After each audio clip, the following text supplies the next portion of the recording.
भारतीय संस्कृति में यज्ञ, योग एवं आयुर्वेद जैसी अमूल्य विद्याएं हैं, जिसका मूल है वेद। इतिहास की ओर दृष्टि डालें तो भगवान राम, भगवान कृष्ण से लेकर राजा महाराजाओं, ग्रामवासियों व अरण्यवासी ऋषियों की कुटियों तक नित्य व नैमित्तिक यज्ञों का प्रचलन देखने को मिलता है। हम केवल यज्ञ में औषधियाँ जो डालते हैं वही आत्मसात कराते हैं श्वास के द्वारा, प्राणायाम के द्वारा। और जो है उसके बाद में उसका जो रिजल्ट आया, घर में ही मेरी माता जी हैं, वो इस समय 90 साल की हैं, उनकी फाइल है। 2013 में स्वामी जी नेफ्रोलॉजिस्ट की लिस्ट है और इनका क्रेटिनाइन बढ़ गया 7.60 हो गया और डॉक्टर ने नेफ्रोलॉजिस्ट बुला लिया और अम्मा हमारी बिरजू मूर्छित जैसी हो गई, मम्मा है, बोल दिया कि अब किडनी जो है इनकी फेल हो गई, अब इनको स्टेंट डालना पड़ेगा। उनको कोई होश नहीं था, बिल्कुल बेहोश। तो वो हमारे पास में डॉक्टर के यहाँ गए, इमरजेंसी बोला कि डॉक्टर साहब इनको दूसरे हॉस्पिटल में शिफ्ट करना पड़ेगा। तो वहाँ पे उसने बोला कि इसमें लाखों रुपया लग सकता है। अम्मा की उम्र हो गई 84-85 चल रही थी।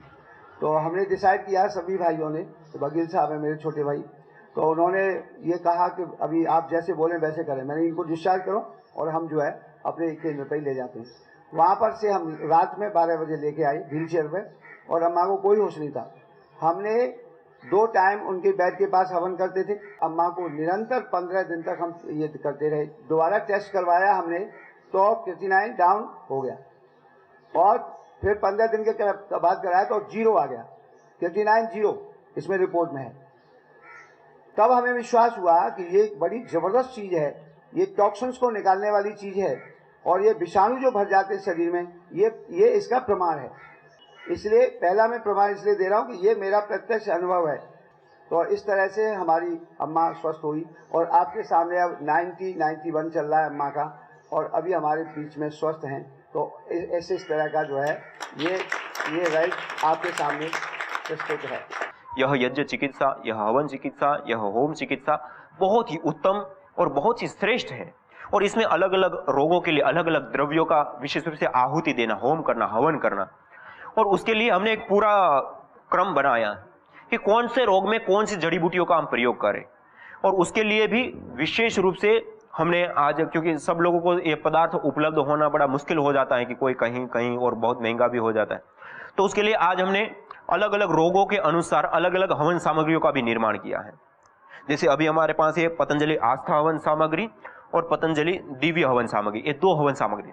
इसमें भी अलग अलग ऐसे औषधीय द्रव्य है जो हम हर ऋतुओं के अंदर इस हवन सामग्री से हम हवन कर सकते हैं। इसके अंदर थोड़ी मात्रा में काले तेल और मिश्री और घी मिलाकर के प्रयोग ले सकते हैं। लेकिन उसके साथ साथ हमने अभी कुछ ऐसे भी कि रोगों के अनुसार, कैंसर के लिए, अस्थमा के लिए, पैरालिसिस, पार्किंसन आदि वातज रोगों के लिए या मेधा से संबंधित रोगों के लिए, मिर्गी के लिए, अलग अलग रोगों के लिए भी अलग अलग सामग्रियों का निर्माण किया है। और वह जो सामग्रियां हैं वह भी हम अभी उपलब्ध करा रहे हैं ऑनलाइन सीधा। तो वो टीवी स्क्रीन के ऊपर भी जो नंबर चलता है उसके ऊपर भी आप कांटेक्ट करके उसको प्राप्त कर सकते हैं। और दूसरा, अभी जो आप सभी भाई बहन जुड़े हैं, तो आदरणीय बहन निर्मला जी, आदरणीय भाई श्रवण गुप्ता जी, कुछ दिनों में ही हम उनको भी उपलब्ध कराने वाले हैं। तो वहां से भी आप सीधा ही वहां से उपलब्ध कर सकते हैं, प्राप्त कर सकते हैं अलग अलग रोगों के अनुसार जड़ी बूटियां। इससे अतिरिक्त आप अपने घर में ही जो अलग अलग जड़ी बूटियां, औषधियां होती है उसका हवन करके, होम करके, जैसे अपने औषध दर्शन पुस्तक है या आयुर्वेद जड़ी बूटी रहस्य पुस्तक है, आदि आदि पुस्तकों में जिन रोगों के लिए जिन औषध द्रव्यों का वर्णन किया गया है, उन औषध द्रव्यों को डाल करके भी आप विशेष करके उसका लाभ उठा सकते हैं और उन बीमारियों को आप ठीक कर सकते हैं। तो इस प्रकार से यज्ञ संबंधित कुछ चीजों को आपके सामने रखने का मैंने प्रयास किया कि यज्ञ एक चिकित्सा पद्धति है। यज्ञ में कोई भी हम हवीर द्रव्य डालते हैं तो वो 3 रूपों में रूपांतरित होता है। एक तो पार्टिकल्स के रूप में, एक गैसों के रूप में और ऊर्जा के रूप में। पार्टिकल्स के रूप में जो परिवर्तित होता है उसमें उससे रेडिएशन आदि दूर होता है, उससे हमारे शरीर के अंदर ब्लड सीरोटिन की मात्रा भी मेंटेन होती है और उसके कारण हमारे शरीर में होने वाले अनेक प्रकार के रोगों से भी हम निजात पाते हैं, मुक्ति पाते हैं। इसी प्रकार दूसरा, वही पार्टिकल जब वायुमंडल के प्रसिद्ध होते तो हर प्रकार के रेडिएशन जिसके कारण से हम बीमार होते हैं, अनेक प्रकार की बीमारियां को हम प्राप्त करते हैं, उसको भी हम दूर कर सकते हैं। तीसरा, जब हम इसमें आहुति देते कई सारी प्रकार की गैसें निकलती, वो गैसें जब इस वायुमंडल के अंदर प्रसिद्ध होती तो अनेक प्रकार की जो व्याधियां हैं, बीमारियां हैं, उन व्याधियों को, उन बीमारियों को पैदा करने वाले जो जीवाणु है, बैक्टीरिया, वायरस या फंगस है, उन बैक्टीरिया, वायरस या फंगस को भी नष्ट करने का कार्य करती हैं। और उसके साथ साथ उसके कारण होने वाले जो 2 करोड़ लोगों की मौतें हैं उसको भी हम बचा सकते हैं। इतना ही नहीं, उसके साथ साथ विशेष रूप से जो यज्ञ करते हैं, हवन करते, अग्निहोत्र करते हैं, तो उससे वह जो गैसें निकलती है वायुमंडल के अंदर व्याप्त जो अलग अलग प्रकार के कई सारे जो हानिकारक गैसें, ethylene oxide, propylene, SOx, NOx से लेकर के जो हानिकारक गैसें हैं, उन हानिकारक गैसों को भी नष्ट करने का, उसको भी न्यूट्रलाइज करने का कार्य भी भली प्रकार से इसी यज्ञ चिकित्सा से संपन्न होता है। इतना ही नहीं, उसके साथ साथ विशेष रूप से जो तीसरा लाभ है कि यज्ञ से एक दिव्य ऊर्जाओं का निर्माण होता है। जिस स्थान पे यज्ञ होता है वह घर, वह स्थान देवालय सा दिव्य हो जाता है। किसी भी प्रकार की अशुभ शक्ति का वहां पे वास नहीं रहता, देवी शक्तियों का वहां पे वास होता है। उस स्थान पे पवित्रता, सुगंधी, उस स्थान पर देवी शक्तियों का निवास होने लगता है। और शास्त्रों में बताया, वसो पवित्रमसि द्योरसि पृथ्वीरसि मातरि स्वानो धर्मोसि परमेण धामना द्रिहसो माह वार माते यज्ञपतिम हार। परमेण धामना, जिस स्थान पे यज्ञ प्रतिदिन होता है वो परम धाम बन जाता है। वह परमेण धामना द्रिहस, वो हमें बढ़ाने वाला, हमारी पुष्टि करने वाला, हमारी वृद्धि करने वाला, हमें सुख पहुंचाने वाला वह स्थान बन जाता है, धाम बन जाता है वह हमारे लिए। इसलिए हम अपने घर में प्रतिदिन यज्ञ अपनाएं, हवन करें, अग्निहोत्र करें, और हम अपने घर को ही एक दिव्य धाम के रूप में, एक दिव्य वायुमंडल के लिए हम तैयार करें और उससे हम विशेष रूप से लाभ प्राप्त करें। इस प्रकार से हम इस यज्ञ को, इस हवन को, इस अग्निहोत्र को अपना करके अनेक अनेक प्रकार के आरोग्य लाभ प्राप्त कर सकते हैं। ये तो मैंने शरीर से संबंधित कुछ बीमारी आपके सामने रखी। ये शरीर के संबंधित बीमारी, शरीर से संबंधित तो बीमारियां दूर होती ही होती, निजात मिलती ही मिलती है, लेकिन उसके साथ साथ हमारे मन से संबंधित जो बीमारियां हैं उसका भी इलाज सबसे श्रेष्ठ और सर्वोत्तम कोई है तो वह भी यज्ञ चिकित्सा है। जब हम कोई भी हविर द्रव्य डालते हैं उसकी जो सुरभि आती है, एरोमेटिक ऑयल्स होते हैं, उड़नशील तेल होते हैं, उसकी जब सुरभि, सुगंधी, और वो तेल जब हमारे भीतर जाते हैं उसकी जो सुगंधी आती है तो उसमें हमारी पिट्यूटरी ग्लैंड आदि विशेष रूप से प्रभावित होते हैं, गुड हार्मोन्स बनते हैं। उस हार्मोन्स के कारण से हमारे शरीर के अंदर विशेष प्रकार का प्रभाव पड़ता है और उस प्रभाव के कारण, उस प्रभाव के परिणाम स्वरूप हमारे पूरे के पूरे शरीर के अंदर विशेष रूप से सात्विक ऊर्जाओं का संचार होने लगता है। और सात्विक ऊर्जाओं का जब संचार होने लगता है अर्थात गुड हार्मोन्स बनने लगते हैं और उस गुड हार्मोन्स, केमिकल्स का जब संचार होता है तो हमारे शरीर के अंदर विशेष रूप से आरोग्य की सिद्धि होती है, विशेष रूप से आरोग्य की प्राप्ति होती है। तो इस प्रकार से हमें कई सारे प्रकार के जो रोग हैं, कई सारे प्रकार के जो दोष हैं, उन रोगों से, उन दोषों से मुक्ति पाने के लिए, निजात पाने के लिए भी यह यज्ञ चिकित्सा भली प्रकार से हमारे लिए बहुत ज्यादा उपयोगी होती है। क्योंकि मानस रोग से आज पूरी दुनिया जूझ रही है और WHO के आंकड़ों के अनुसार भी हम देखें तो बहुत बड़ी, सबसे अधिक मात्रा में होने वाली कोई बीमारी है तो डिप्रेशन, स्ट्रेस, तनाव, मानसिक बीमारियां हैं।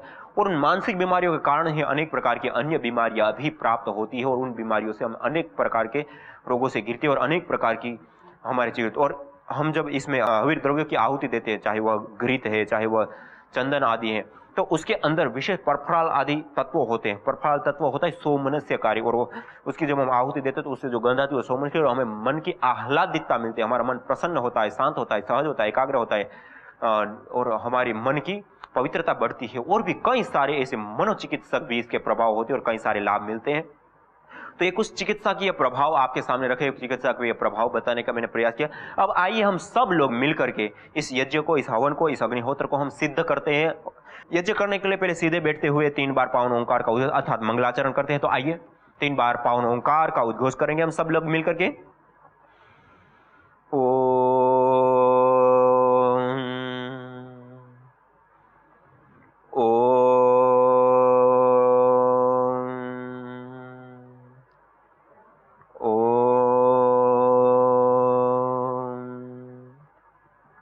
इस प्रकार से 3 बार ओमकार का उद्घोष करते हैं और मंगलाचरण करते हैं। मंगलाचरण के बाद फिर हम हस्त प्रक्षालन करते हैं, हाथ को धो करके थोड़ा सा। अब हम आचमन करेंगे पवित्रता के लिए, शुद्धिकरण के लिए। दाएं हाथ की अंजलि में जल लेकर के ओम अमृतोपस्तरणमसे स्वाहा, दूसरी बार जल लेंगे। ओम अमृतापिधानमसे स्वाहा, तीसरी बार जल लेंगे। ओम सत्यम यशः श्रीर्मयि श्रीश्रयताम स्वाहा। फिर हस्त प्रक्षालन कर लेंगे, फिर से हाथ से धो लेंगे।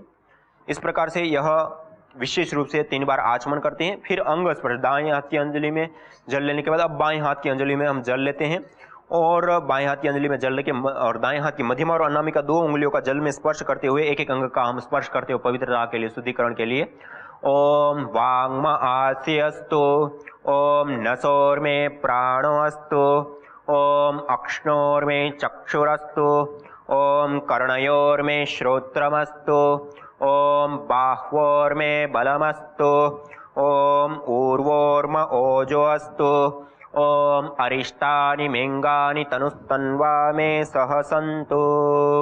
सभी अंगों के ऊपर इस प्रकार से जल का छिड़काव कर देते हैं और शुद्धिकरण की इस प्रक्रिया को हम सिद्ध करते हैं, पवित्रीकरण की इस प्रक्रिया को सिद्ध करते हैं। और उसके बाद अब हम दीप प्रज्वलन करेंगे। आइए सभी लोग साथ में 3 महाव्याहृतियों का उच्चारण करते हैं। और यदि हमारे पास समय है तो हम प्रतिदिन, जैसे मैंने पहले भी आपको बताया, ईश्वर स्तुति प्रार्थना उपासना के 8 मंत्रों का भी हम उच्चारण कर सकते हैं। और यदि इतना समय नहीं है तो हम सीधा ही मंगलाचरण करने के बाद, आचमन अंग स्पर्श आदि शुद्धिकरण की क्रियाएं करने के बाद ओम भूर्भुवः स्वः दीप प्रज्वलन करेंगे।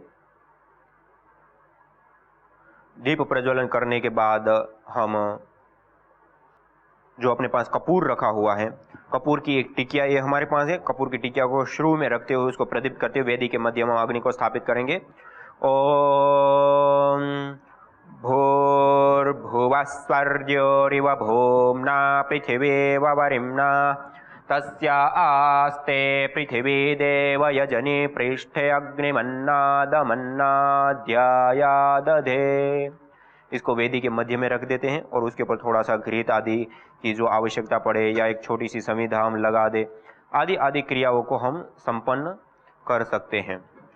तो इस प्रकार से हम ये छोटी समिधा ओम उद्बुद्ध्य स्वाग्ने प्रतिजागृहे त्वमिष्टापूर्ते सगं सृजेथामयञ्च अस्मिन् सदस्थे अद्युत्तरस्मिन् विश्वे देवा यजमानश्च सीदत। इस प्रकार से घी की आहुति देते हुए थोड़ा सा वो कर लेते हैं।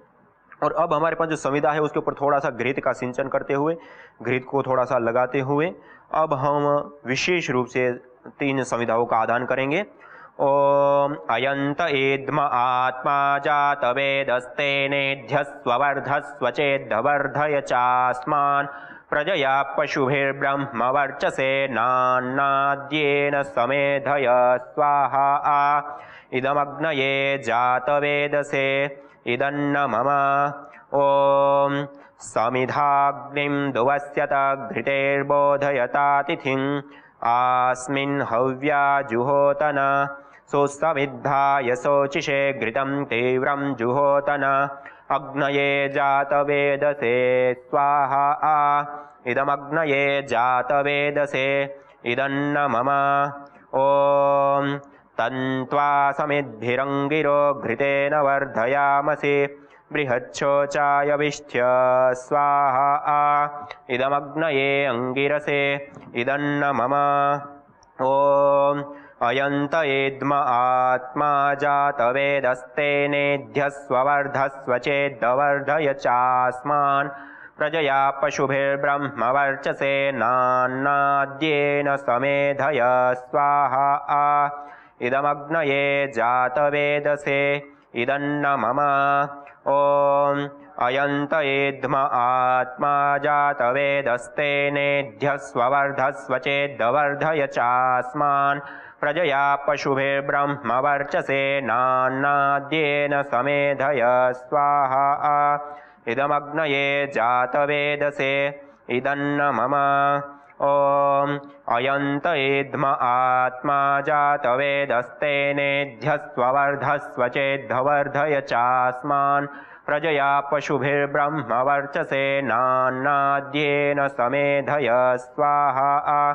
इदमग्नये जातवेदसे इदन्न मम। ओम अयन्त एद्म आत्मा जातवेदस्तेनेध्यस्वर्धस्व चेद्धवर्धय चास्मान् प्रजया पशुभिर्ब्रह्मवर्चसे नान्नाद्येन समेधय स्वाहा इदमग्नये जातवेदसे इदन्न मम ॐ अयन्त इद्म आत्मा जातवेदस्तेनेध्यस्ववर्धस्व चेद्वर्धय चास्मान् प्रजया पशुभिर्ब्रह्मवर्चसे नान्नाद्येन समेधय स्वाहा इदमग्नये जातवेदसे इदन्न मम।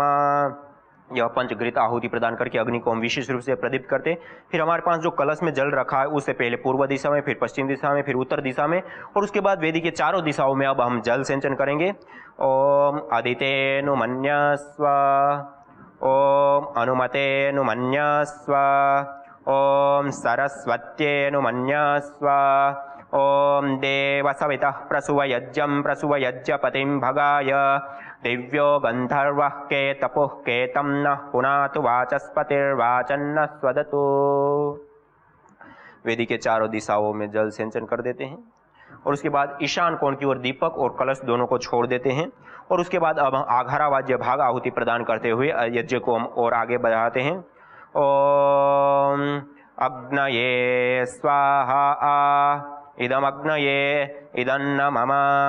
ओम सोमाय स्वाहा इदं सोमाय इदन्न मम। ओम प्रजापतये स्वाहा इदं प्रजापतये इदन्न मम। ओम इंद्राय स्वाहा इदमिंद्राय इदन्न मम। अब हम प्रातःकाल यज्ञ करते तो प्रातःकालीन मंत्रों से और सायंकाल यज्ञ करते तो सायंकालीन मंत्रों से विशेष हम आहुतियां प्रदान करते हैं। ओम अग्निर्ज्योतिर्ज्योतिरग्नि स्वाहा। ओम अग्निर्वर्चो ज्योतिर्वर्च स्वाहा। ओम स्वाहा। ओम सजुर्देवेन सवित्रा सजुरात्रेन्द्रवत्या जुषाणो अग्निर्वेतु स्वाहा। ओम भूरग्नये प्राणाय स्वाहा इदमग्नये प्राणाय इदन्न मम। ओम भुवर्वायवे पानाय स्वाहा इदं वायवे पानाय इदन्न मम।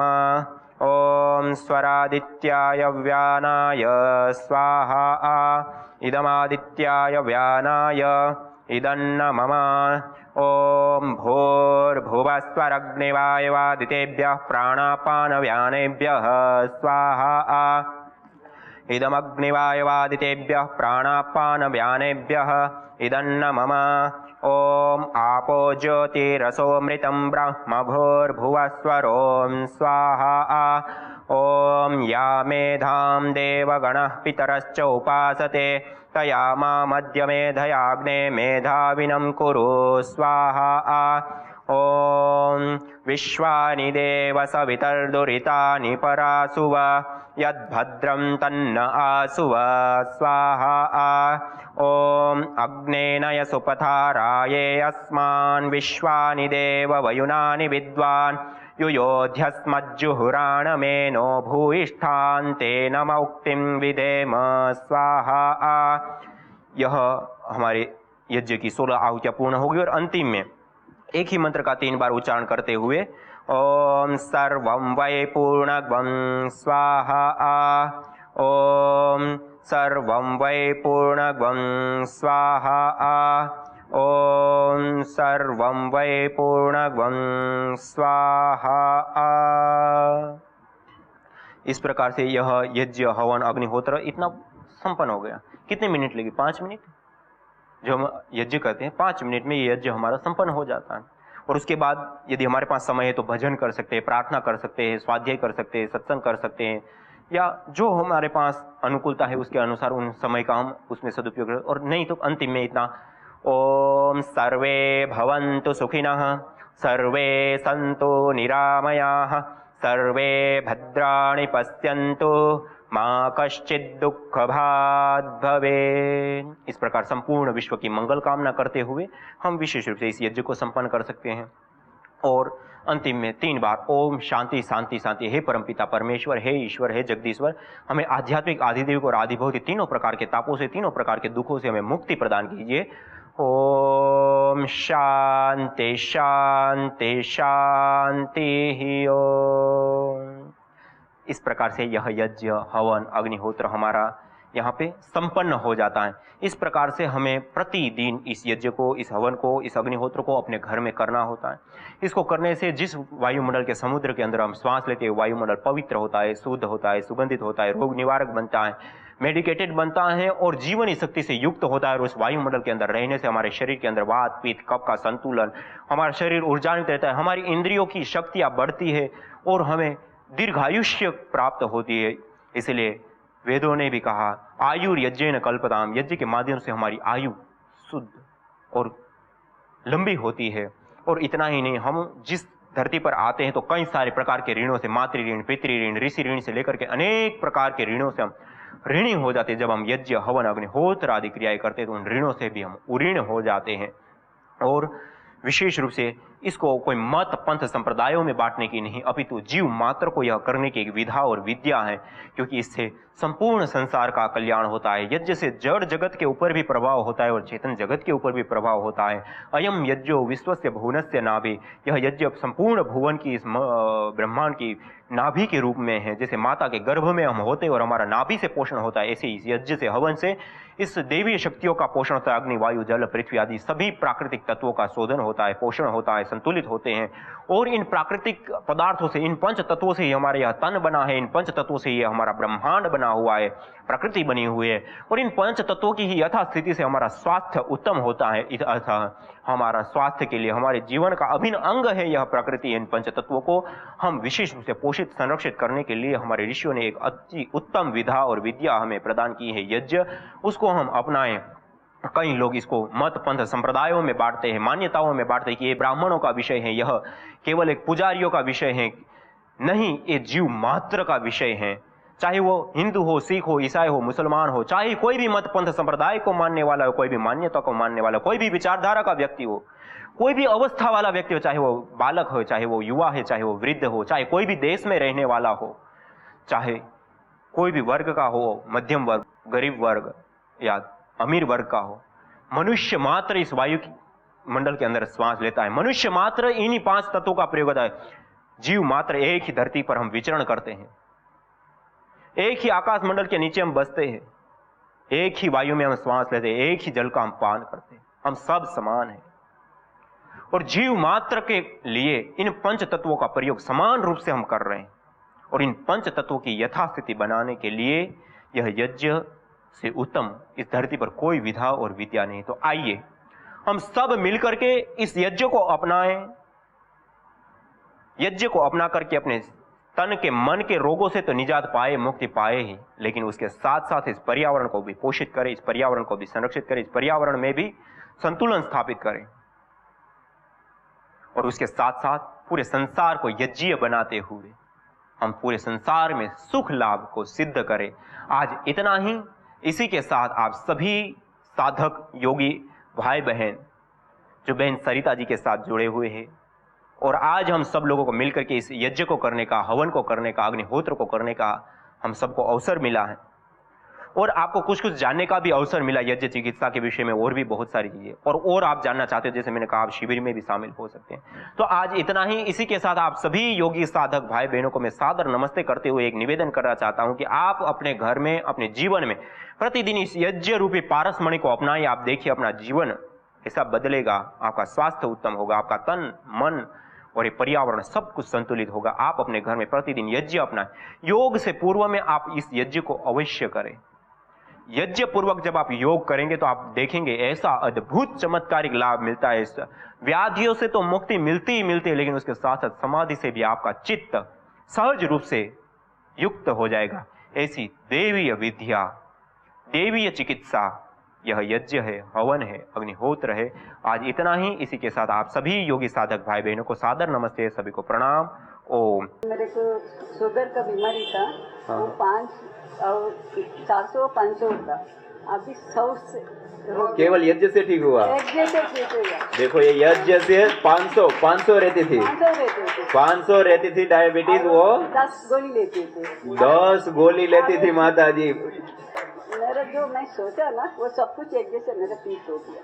देखो कहते हैं ना इष्ट काम दुख यज्ञ को कहा। माता जी मैंने जो जो सोचा, जो जो यज्ञ देवता से मांगा वो दिया। सब यज्ञ देवता ने दिया। देवता को बाहर भेजने के था पढ़ने के लिए, वो भी यज्ञ का भगवान से ठीक हो गया, सब गए उधर। वाह, वाह। मैं सोचा भी नहीं था मैं नहीं भेज सकता। इतना बड़ा नहीं है, मैं गरीब है, इतना ऐसा भेज नहीं सकते 40 लाख खर्चा करके। फिर भगवान का दया से मेरे को सब कुछ अच्छा हो गया। देखो यज्ञ के माध्यम से स्त्री की कामना, स्त्री कामो यज्ञ कहते हैं ना शास्त्र। देखो माता जी की स्त्री की कामना भी पूर्ण हो गई। मेरा बॉडी बहुत था, लेकिन मैं यह यज्ञ आने से मेरा बॉडी कम हो गया, मुझे शरीर में बहुत अच्छा ऊर्जा मिला। आज एक सबसे बड़ी समस्या है, सबको मोटापा खूब बढ़ रहा है। तो देखो मोटापा कम करने के लिए भी यज्ञ, और अभी वो माता जी ने बताया था ना, उनका बेटा बिल्कुल पतला था, बिल्कुल कमजोर था, सोता रहता था, तो वो भी ठीक हो गया। तो डायबिटीज भी अभी ठीक है, पहले ज्यादा रहती थी, अभी ठीक है यज्ञ से। यज्ञ के कारण देखो डायबिटीज, मोटापा कम हो गया, डायबिटीज ठीक हो गई। तो यज्ञ से बहुत फायदा हुआ है, इसलिए मैं रोज आ रही हूँ। और रोज यज्ञ करती है माता जी। मेरे को थायराइड की बीमारी थी और पतले होने की बीमारी थी, तो 9 किलो वेट मेरा कम हो गया था। इसमें हवन में आने से मेरा वजन अभी 6 किलो 7 किलो जितना बढ़ गया है। और मेरे को ज़्यादा तौर से मन की शांति ज़्यादा मिलती है, और घर का कुछ भी टेंशन होवे हवन में आ जाती हूँ तो एकदम बिल्कुल टेंशन फ्री में हो जाती हूँ। यज्ञ भारतीय संस्कृति का मूल है। तो आइए हम संकल्प लें, संसार के श्रेष्ठतम कर्म यज्ञ को अपनाएं। पिंड और ब्रह्मांड में संतुलन कायम करने वाले यज्ञ को अपने जीवन का अभिन्न अंग बनाएं एवं प्रकृति मां के प्रति अपने ऋणों को अदा करें। विश्व स्वास्थ्य का एक नारा, यज्ञ से होगा जग उजियारा। भारतीय संस्कृति की अमूल्य विरासत यज्ञ की महिमा को जानने हेतु वैदिक चैनल पर प्रतिदिन प्रातः एवं सायं 11:30 बजे यज्ञ महिमा कार्यक्रम से जुड़ें। विशेष जानकारी हेतु संपर्क करें।